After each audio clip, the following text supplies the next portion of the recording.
Selamat sahabat anak-anak, bertemu kembali dengan Ibu Isti Indartanti. Pelajaran sekolah sahabat kita berjudul Waris Buronan. Ayat hafalan Yakobus pasal 1 ayat 17. Setiap pemberian yang baik dan setiap anugerah yang sempurna datangnya dari atas, diturunkan dari Bapa segala terang. Padanya tidak ada perubahan atau bayangan karena pertukaran.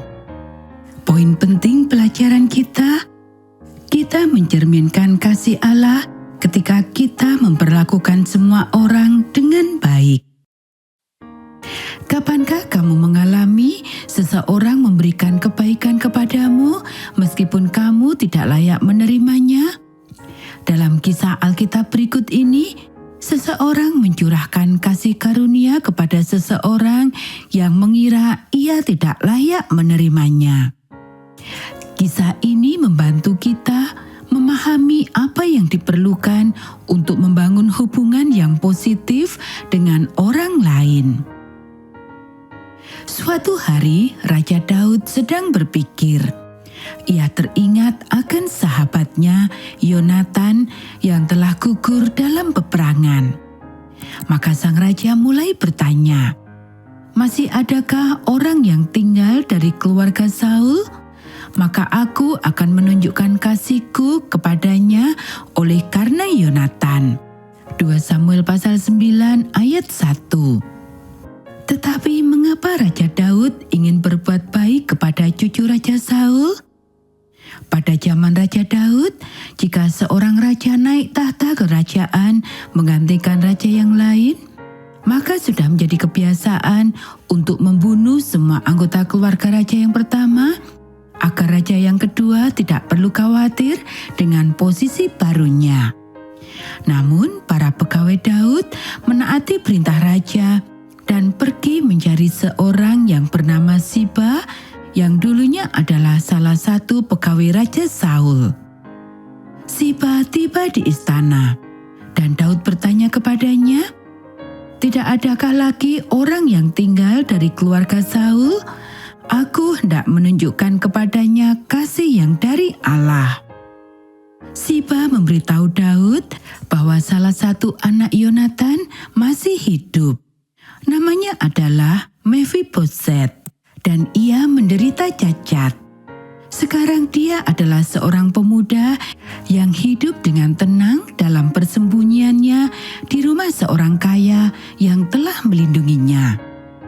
Setelah Daud mendengar laporan tersebut, ia pun mengutus seseorang menemui Mephiboset. Bayangkan bagaimana perasaan Mephiboset ketika mendengar bahwa Raja Daud ingin bertemu dengannya.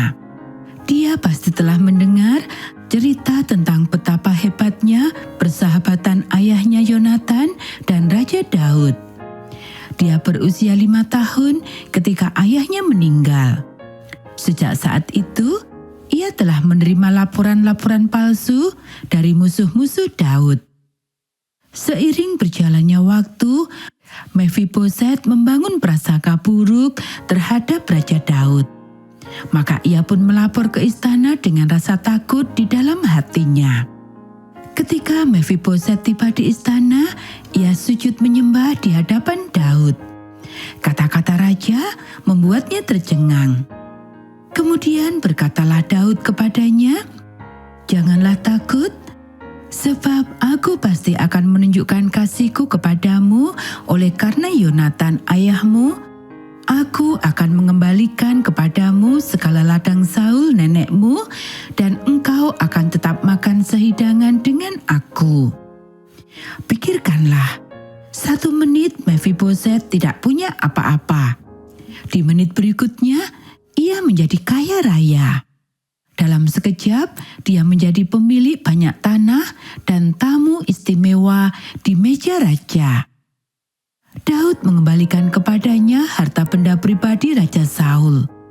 Selain itu, Raja Daud memerintahkan Siba dan 15 anak laki-lakinya serta 20 hambanya untuk menggarap tanah itu dan merawatnya untuk Mephiboset dan keluarganya. Pemberian Daud kepada Mephiboset benar-benar tidak terduga. Alkitab menceritakan bahwa ketika Mephiboset makan di meja makan raja, dia diperlakukan seperti salah satu putra raja. Keramahan, kemurahan hati, dan kebaikan hati sang raja telah memenangkan keyakinan dan kepercayaan Mephiboset muda, meluluhkan prasangka buruk yang telah ia pendam terhadap raja. Sungguh sebuah ilustrasi yang luar biasa tentang kasih dan belas kasihan tanpa syarat. Sebuah kisah yang membantu kita untuk lebih memahami kasih Allah yang luar biasa bagi kita, yang jauh melebihi kasih yang dapat kita berikan kepada sahabat-sahabat tersayang. Kasih adalah atribut Allah Bapa Surgawi kita. Kasih-Nya begitu besar sehingga kita tidak dapat memahaminya dengan pikiran manusia yang terbatas. Sebagai contoh, mengasihi musuh-musuh kita bertentangan dengan sifat alamiah manusia. Kita dapat mengulurkan kasih kepada mereka yang tidak mengasihi kita hanya jika kita mengizinkan Allah memenuhi kita dengan kasih-Nya. Beberapa sifat Allah yang dapat kita praktekkan dengan kuasa Roh-Nya antara lain kasih, kebaikan, kebajikan, belas kasihan, kemurahan hati, pengampunan, dan kekudusan. Tindakan kebaikan dan kemurahan hati yang berakar pada kasih Allah memiliki pengaruh yang besar terhadap orang lain. Itulah sebabnya Alkitab mendorong kita untuk menyebarkan kasih Allah kepada orang-orang di sekitar kita. Saudara-saudaraku yang kekasih, marilah kita saling mengasihi, sebab kasih itu berasal dari Allah, dan setiap orang yang mengasihi lahir dari Allah dan mengenal Allah. 1 Yohanes pasal 4 ayat 7. Marilah kita membiarkan karakter kasih Allah tercermin dalam karakter kita.